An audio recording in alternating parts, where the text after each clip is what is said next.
I would argue that anything beyond those fundamental assumptions is internally consistent, but I agree with you that the fundamental assumptions Where do are you just that, assumptions. well, where do you get your basis for any coherence about anything? How does your worldview provide for that? My basis are the assumptions I make. No, no, no. I said how does the nature of reality provide for the coherence of what you say? Uh, I make certain I'm not. assumptions about reality which allow me Well, to interpret reality. yeah, I'm not asking you if you have a. I'm not asking you if you have a set of beliefs and Mhm, if belief B, C, D, and E cohere with A. That's not what I'm talking about. I said, mhm. how do you even account that A is the case foundationally? I can't. Good. Thank you very much. Therefore, when you make assertions, they're just ultimately arbitrary. Right. What I'm not sure if you're familiar. I'm sure you're likely familiar with this, given your presuppositional position. What is your view on the Munchausen trilemma? The Munchausen trilemma is that there are three legs of justification. Mhm. One would be circular, the other would be an infinite regress, and the other one would be just starting from arbitrary starting points or axioms. Yeah. Do you disagree with it? What do you mean? It's just an evaluation. Right. Do you think that those are the only three methods of justification? That everything is ultimately either circular, infinitely regressing, or assumption or assumed? I don't know that there's a fourth possibility. Do you? Well, no. I consider it to be a valid interpretation of the nature of truth. Well, when you say what you consider to be truth is arbitrary. Sure, but you believe that your conception of truth is not arbitrary. Do you consider that the Munchausen trilemma is a valid characterization of truth? It's a description of methodologies that people attempt to appeal to. That's all. It's descriptive. Well, it's describing all truth claims. It's not saying most people appeal to these things. It's saying that literally every truth claim necessarily It, falls into one of these three categories. is that an assertion? Yes. Good. Is that arbitrary? Ultimately, Uh, well, yes, it references one of the three no. pillars of the Munchausen trilemma. No. You're not answering my question. Don't interrupt him. Is your assertion? Listen, dude. Okay. All right. Listen. You're gonna troll me. You're gonna get server muted. Okay. Just because you have a new screen name doesn't mean I don't recognize your voice. Okay. Now, you're wasting your time making any assertions or evaluations because you've already conceded that ultimately everything you say is arbitrary. Sure, I'm just curious about your Fuck worldview and you. how it applies to this trilemma. Like, I understand that you're saying it's descriptive, but do you think that it's an accurate description? Do you think that your position falls into one of those three categories? Sure, the Christian an appeal to anyone who appeals to an ultimate authority, that appeal to the ultimate authority Have a good day. will be ultimately circular. I see. So your position you consider to be a circular one. Any appeal to ultimate authority is circular. Yeah, I agree with you. Is that not a problem for you? No. Why not? Why? Yes. What other means is there other than appealing to an ultimate authority for Let's justification? dance. Assumptions. Okay, yeah. What that is that's an appeal to arbitrariness. Sure. I mean, both are conceptually equivalent, I would say, in terms of No, that's the reason. how. No, that's incorrect because Donald Trump is president. I see. I see what you're getting at there. Okay. Well, how would you react if I were to Do you use do circularity to you justify a position instead of do you accept or reject what I just said that you're wrong because Donald Trump is president? right? So that would be an example of a non sequitur. Okay, do you agree with that statement or do you reject it? Right. I agree with it on the basis that the logical principles of reality are still true. Do you accept that you're wrong because Donald Trump is president? No, Okay, why? Why not? because I do not believe that follows from the previous premise. Okay, so would that be an arbitrary declaration and type of reasoning? Not so much arbitrary. It's more of a non sequitur Yeah, but ultimately non sequiturs would be arbitrary too. or circular. They could be circular as well. Yeah, the bottom line. I don't know why you're persistent in speaking to me when you've already gone on record as stating that all of your assertions are ultimately arbitrary. So why should I listen to your arbitrary speaking? Well, I mean, I could levy a similar objection to you because you said that all of your statements are ultimately circular. Okay, is that assertion you just made ultimately arbitrary? Yes. Good. So you're making arbitrary statements. Why should I accept arbitrary claims? Well, you can evaluate those claims within your Okay. own Why worldview. They why don't should need to I be. listen to me? Listen, dude, Mhm. you're far too intelligent, okay, to embarrass yourself by being evasive.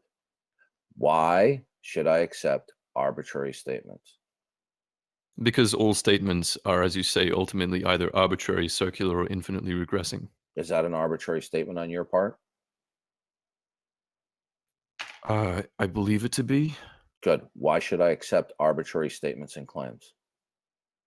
because, like I said, either it's going to fall into one of those three categories, and I'm No, not sure sir, exactly why sir, you listen to object to me. arbitrary statements.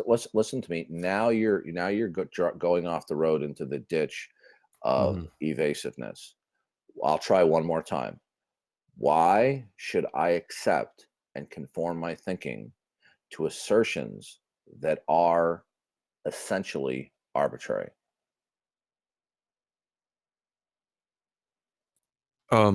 You don't necessarily have to. It depends on how you interpret arbitrariness. If you consider it to Should be an invalid should justification, then you should shouldn't. I conform my thinking to arbitrary declarations?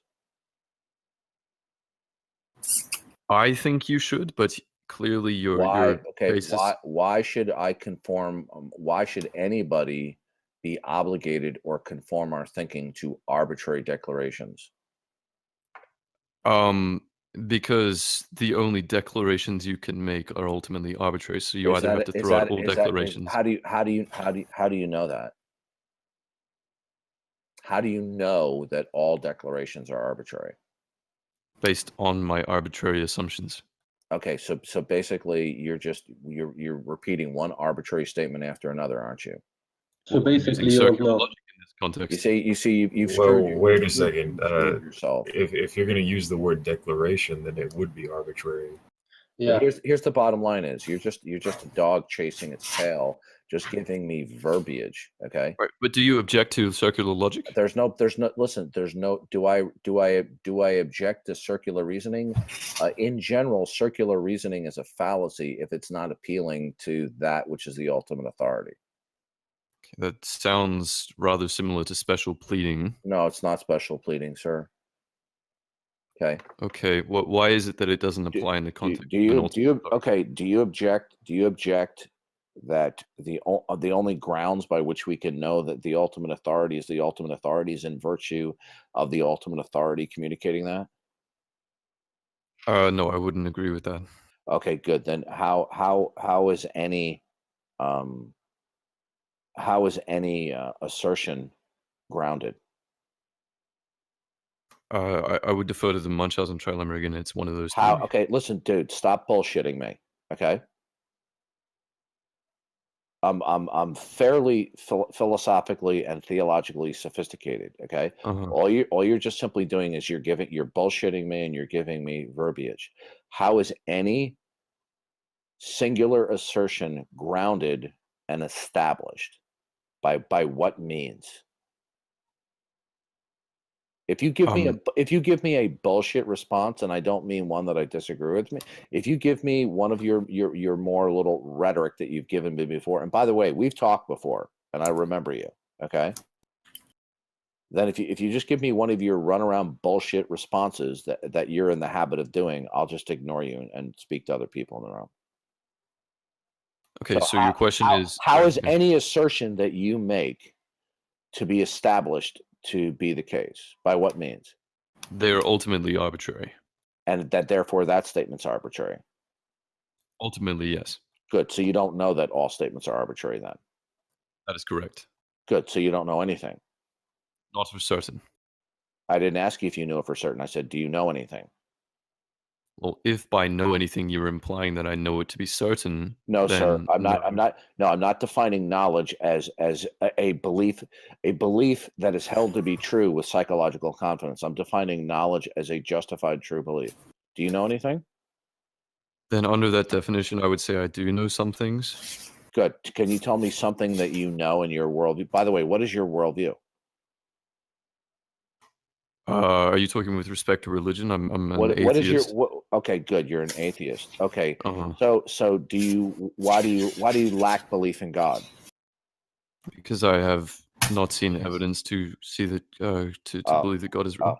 okay. So there's no evidence for God? I haven't seen any, so there might be. I'm not sure. I don't think so. No, you're saying there's no that's the same thing as saying there's no evidence for God. Well, saying that I haven't seen evidence for God is not quite the same claim Okay, as so saying. so Then you're so, not so, you- so atheist, the then so you're the- agnostic. so no, sir. Here's the problem. Want you to understand something. Okay. Mhm, Suppose I hold up an apple mhm, and I say to you, this apple is evidence for God. mhm, You will either accept or not accept that statement. mhm. Okay. Now, if I'm sitting in the same room with you and I say this apple is evidence of God, what's your response? Why? No, sir. Either you will accept it or not accept it. What is your response? So my response would be to not accept it on the basis that Okay, you haven't good. provided Good. a. Now, since you do Mhm, not accept that, since you do not accept the apple as evidence for God, because mhm, there's only two positions that you can actually take, all right? Either it is evidence for God or it is not. mhm. Now, non-acceptance is a de facto denial. Now, No. yes, it is. Let me tell you why.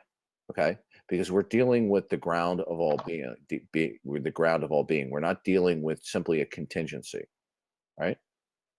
So I would okay. disagree with that. Let me explain something to you. There's nothing to disagree with, sir. I'll explain it to you. Now, when it comes to something being evidence for God, God is going to be defined as the ground of all being, right? Now, there's no third state that you can take. You can't be agnostic. You can be agnostic about contingencies, but you cannot be agnostic about the ground of all being.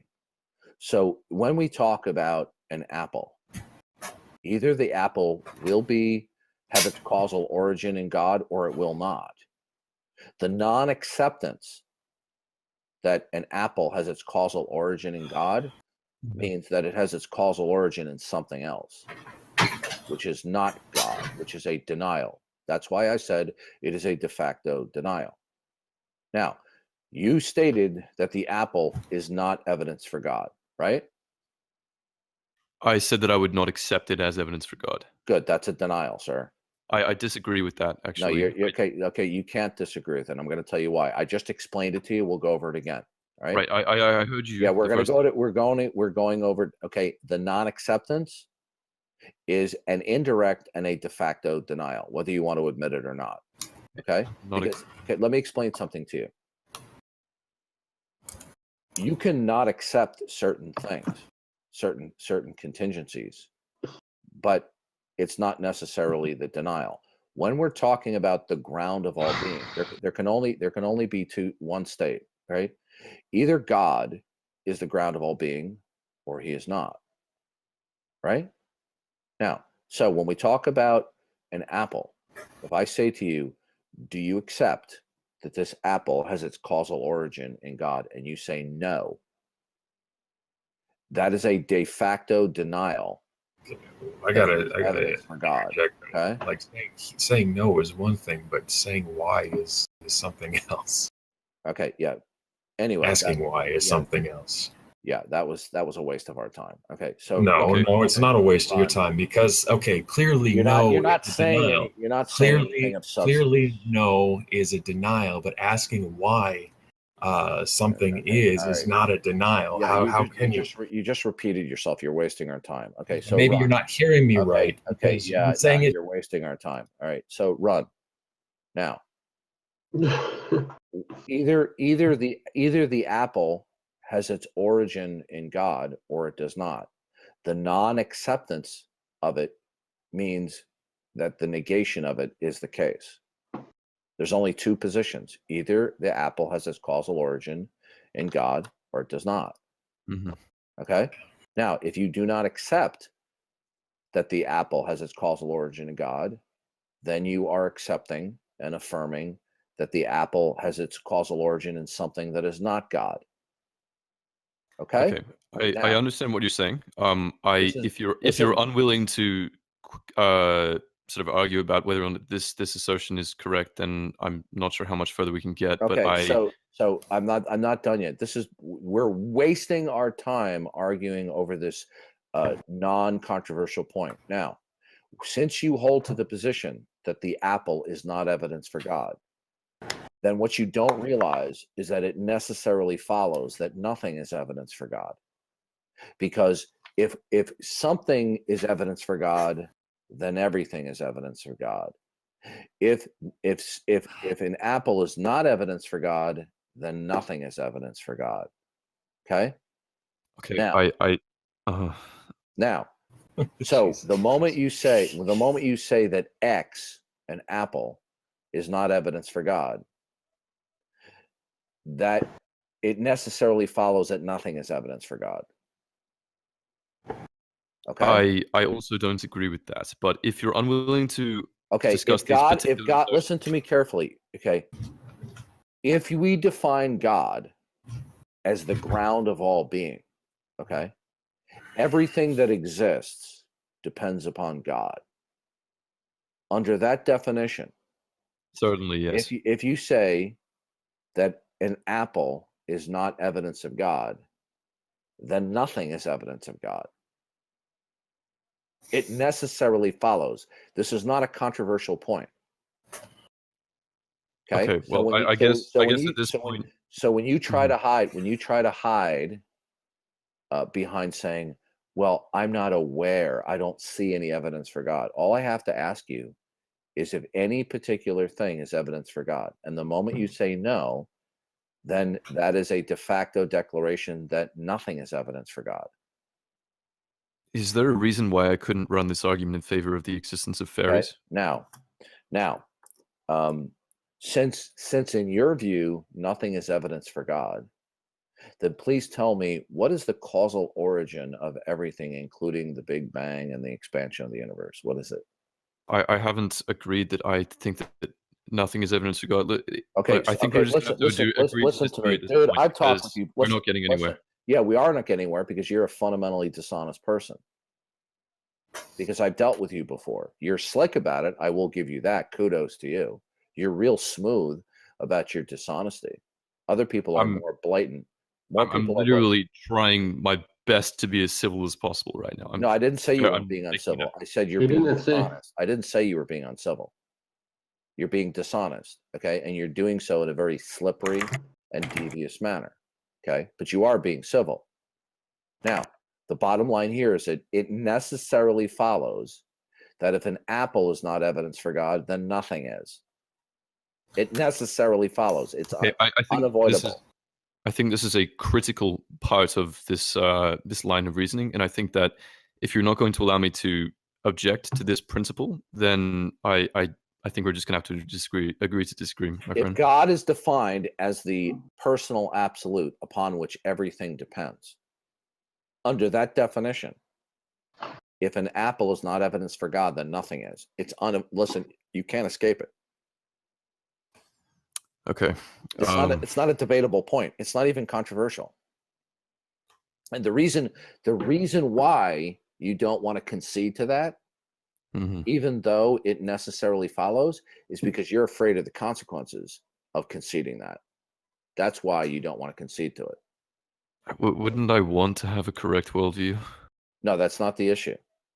The issue, sir, is you do not want to concede that nothing is evidence for God because you're afraid of what I'm going to say after that.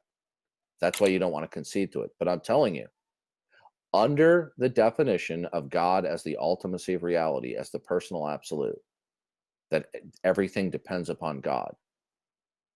If one thing is not evidence for God, then nothing is. It necessarily follows. You can't escape it.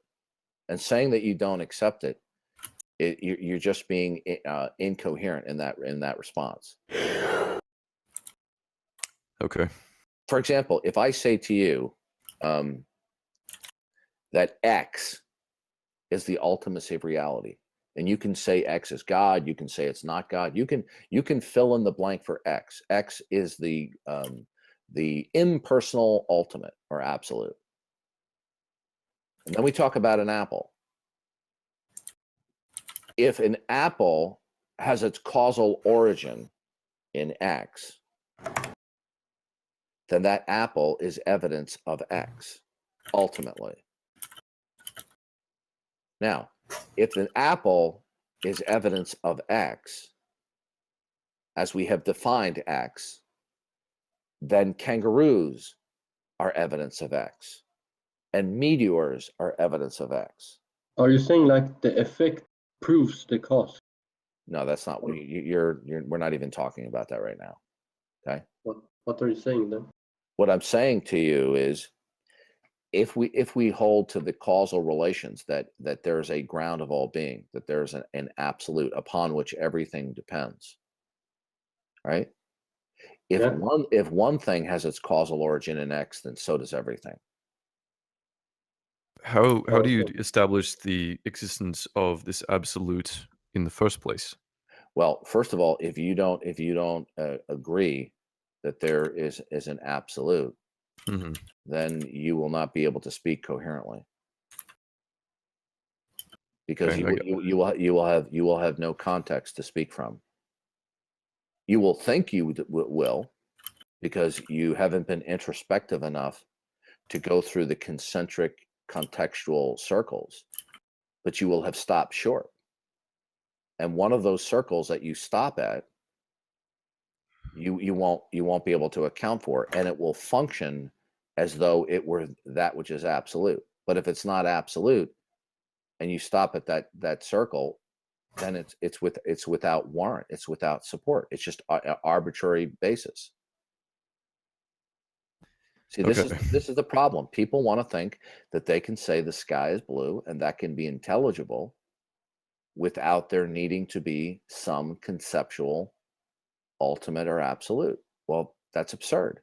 Well, okay, but could I not just run the argument that the sky is blue because the sky is blue and use a circular argument similarly to the way you use a circular argument? You're not understanding it, okay? I want you to imagine that a predication is like the bullseye of the dartboard, right? And that bullseye is the statement the sky is blue.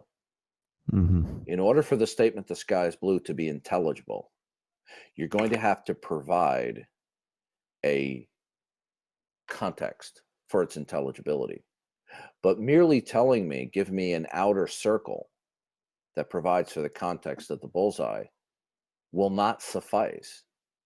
It will be completely insufficient unless that outer circle is that which is absolute in existence. Because then that outer circle, if it is not the absolute, then the outer circle has to be provided with context. Okay? And if there's an infinite regress, then you have no ultimate context. Therefore, you don't know the intelligibility that the sky is blue. So you're going to need a stopping point. You're going to need to stop at that which is absolute in order to have metaphysical intelligibility. People think they have intelligibility because they have semantic comprehension. That's not what metaphysical intelligibility means. It means that an assertion such as the sky is blue has intelligibility with respect to the complete system. Okay? And so if you don't know what the foundation of your system is, then you have no intelligibility for the entire system. And it's game over. And people don't like that, because people either want to reject the God of the Bible as the absolute, or they want to remain fuzzy. They know that they want to remain uncommittal as to what that absolute actually is. And because they desperately want to believe that they have the capacity to have intelligible thinking and intelligible assertions, and they think it's ridiculous that somebody says that saying the sky is blue is not intelligible within their system, but they don't want to be introspective to see how the statement the sky is blue has intelligibility within their system. Either one system will provide for the intelligibility of a statement like the sky is blue, or it will not. That's why people become evasive. That's why people become obstructionist in conversations like this, because they realize they cannot account for the foundation of their system, but they still want to believe they have intelligibility in spite of the fact they have no foundation for it.